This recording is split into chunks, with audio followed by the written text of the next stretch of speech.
Hello friends, carrot and బీట్రూట్లోని పోషక విలువలు అలాగే హెల్త్ బెనిఫిట్స్ ఏంటో చూద్దాం. క్యారెట్లో nutrients vitamin A, C, K, B6 ఉంటుంది. పొటాషియం, ఫైబర్, యాంటీ ఆక్సిడెంట్స్ ఉంటాయి.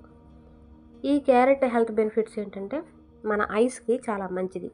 అలాగే స్కిన్ అనేది గ్లోయింగ్గా ఉంటుంది. అలాగే బ్లడ్ ప్రెషర్ అనేది కంట్రోల్లో ఉంటుంది. అలాగే డైజెషన్ సిస్టమ్ అనేది చాలా బాగుంటుంది.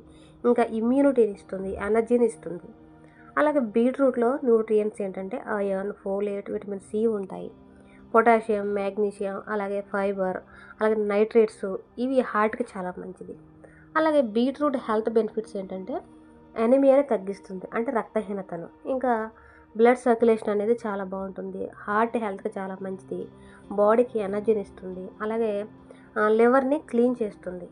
అలాగే ఈ క్యారెట్ అండ్ బీట్రూట్లు సలాడ్ లాగా లేదా జ్యూస్ లాగా తినడం, తాగడం కూడా చాలా మంచిది. అలాగే తక్కువ మోతాదులో తీసుకోండి. ఇంకా ఈ జ్యూసెస్ చేసుకున్నప్పుడు క్యారెట్ కానీ బీట్రూట్ కానీ జ్యూసెస్ చేసుకున్నప్పుడు షుగర్ అండ్ ఐస్ యాడ్ చేయకుండా నార్మల్గా చేసుకుని తాగడమే బెస్ట్ ఆప్షన్. అలాగే ఎవరు తినకూడదు, ఎవరు తినొచ్చు అంటే పిల్లలు, పెద్దలు అందరూ తినవచ్చు. ప్రెగ్నెంట్ లేడీస్ కూడా తినొచ్చు, కానీ లో క్వాంటిటీలో తినండి. అలాగే రక్తహీనత, బీపీ, స్కిన్ ప్రాబ్లమ్స్ ఉన్న వారికి ఈ క్యారెట్ అండ్ బీట్రూట్ చాలా బాగా హెల్ప్ చేస్తాయి.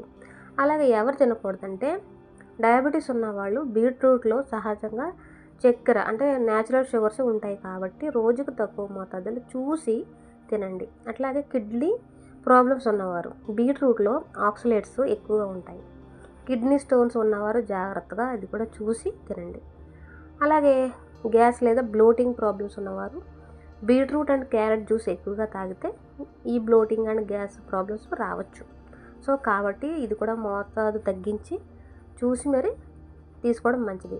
అలాగే రోజుకి ఒక చిన్న బీట్రూట్, ఒక చిన్న క్యారెట్ తీసుకుంటే సరిపోతుంది.